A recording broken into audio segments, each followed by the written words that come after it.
Are you struggling to make money in the laser, UV printing, or clothing decoration business? Are you searching for ways to grow your client list and generate more sales? Look no further than the Creative Entrepreneur Podcast. Every week, host Desiree Colonna provides over 25 years of industry experience and interviews with successful decoration industry experts. Discover all the tips and tricks you need to get your business off the ground and make money with laser, UV printing, or clothing decoration.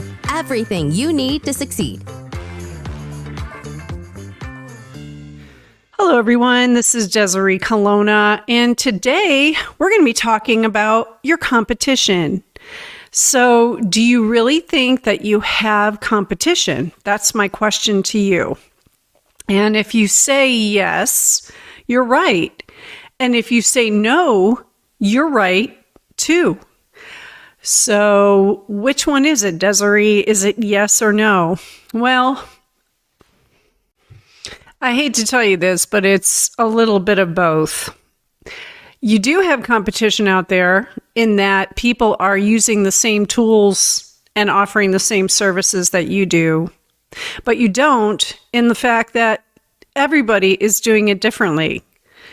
Everybody does it differently, which means that you're really only competing with yourself. And you're only competing with what you do today, tomorrow. So in other words, tomorrow you're competing with what you did yesterday. I know it sounds confusing and crazy, but it's the truth. And of course, in my city, there's probably 30 to 50 different laser engravers, maybe a couple other UV printers, and a heck of a lot of t-shirt designers and printers. I don't really worry about them. In fact, I've been known to invite them to come see my offices and my tools. And I also have been invited to go see their studios and their offices. And we all create a network and we're all doing the same thing. We're all working toward the same common goal. And that is making our customers feel great about our product and their gifts and our services.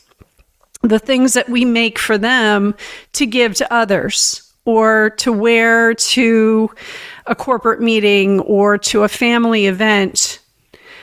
And really, we're all doing this very differently.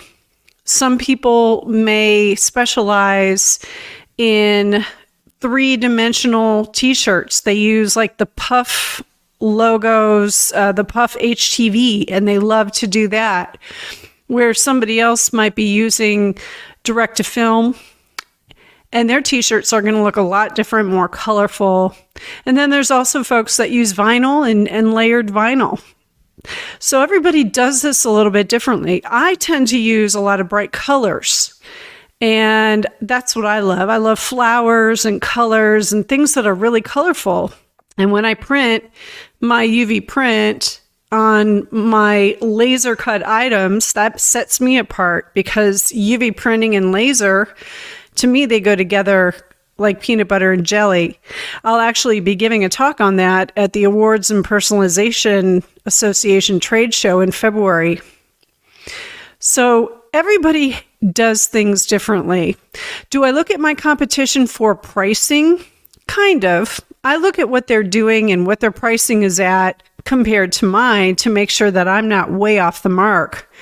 But I've always believed in being a little bit higher than everybody else. And it's worked because what I do is different than what they do. And I have some services that they don't. And I also price those higher than the services that everyone else is doing. So my laser and my UV printing might be on par or a little bit higher than what everyone else is doing. But some of my other services are going to be way higher because I know that nobody else is doing them. So it really depends on what you're offering and how many other people offer it. But you can look at your, quote, competition to see what their pricing is and decide to go a little lower or a little higher. I always recommend a little higher because it's always a race to the bottom if you start going lower and lower and lower, and you really don't want to get into that kind of a race. That's not a good place. But, as far as your competition, I say get to know them. If you're doing shows, get to know who your competition is at those shows. It's always good, because if there's a project that comes in that you can't do, my laser is only 12 by 24, but my neighbor in Roswell, they've got a laser that's, I think it's 36 by 36. It's huge. So if somebody calls me and they want something done on a large bed, I can call my neighbor in Roswell, my competition, so to speak, and say, hey, can you guys take this on?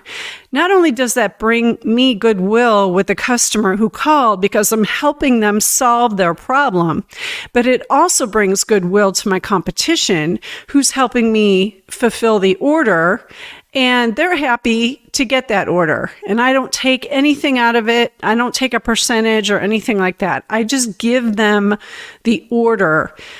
And in turn, they have given me orders that they didn't want to fulfill themselves. So everybody wins. So as far as worrying about your competition, I really wouldn't worry about it too much, because everybody can work together, and your only competition really is yourself and your skills at this moment. And you always want to look at how can you better those skills? How can you do it better tomorrow? How can you do it better next month or next year? You're your own competition.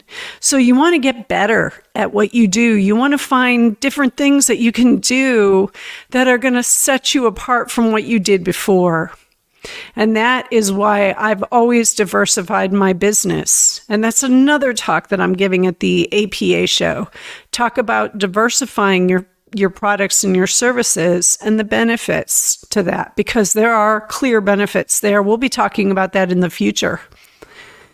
So I would say your only competition is yourself. Don't worry about what everyone else is doing, and concentrate on your own ideas and what you bring to the table, your own skills in getting better. Now, do I go on Instagram and Facebook and look at what everyone else is doing? I do, for inspiration. So I'm inspired by something that somebody else has created. I'm not going to steal it, but I want to find a way to do it differently, or in my mind, better. It may not be actually better, but in my mind, it's something better. It's different than what they're doing. And maybe my group of customers is different from their group of customers, and they like what I've created. And that's the other thing. Your audience is not going to be the same, even though you're doing the same service, you're creating the same products as the guy down the street. Your audience is going to be different. I've got another competitor in the same city as I'm in Woodstock, Georgia, but he caters to the military, police, the fire department. I don't really do a lot of that kind of work. My work is more creative for weddings and baby showers and some corporate items. So our audience is very different. We're not competing. So, again, your audience is going to make a difference. Your skills are going to make a difference. Those are not something that you can really qualify as competing against the guy, down the street. And if you really get into that mindset of competing, you're really not going to go anywhere, because you're always going to lose. You can't compete against the guy down the street because you're not him. You don't know what he's going to do next. You can never predict what kind of products or services he's going to bring to the table. You don't know what his one-to-one conversations are with his audience or his customers. So you can't compete. You don't have enough information to compete. So I would get that mindset completely cleared out of your scope, and really just don't compare yourself to others, because comparison is kind of a death. You're gonna always find somebody who does something better and, that you think is better, or does something faster or even more innovative. But if you compare yourself to other people, you're going to lose sight of what you're doing and you're not going to have as much fun. So it's all about having fun in the end. At the end of the day,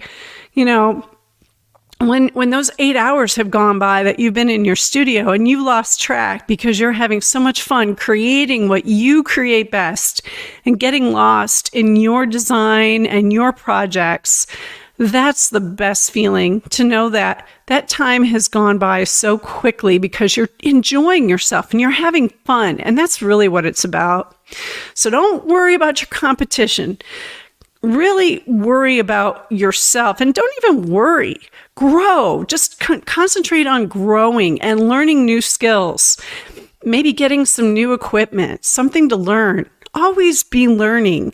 And you'll find that you really don't have to worry about your competition. They're going to become your friends, and they're going to become your respected colleagues, and they're going to respect you even more. So I hope you enjoyed this episode, and please share it with your friends. I really love doing this every week, and podcasting is just a lot of fun. I really missed it. I'm glad I'm back at it, and I'll talk to you next week. We hope you enjoyed this episode of The Creative Entrepreneur. Please leave us a review on Apple Podcasts and Spotify. Also, please share this episode with others who may be interested. Feel free to let us know what topics you'd like to see covered in future episodes. Get in touch in the comments or on Desiree's social network channels. See you next week for the newest episode, where we share even more tricks and tips and everything you need to succeed in your decoration business.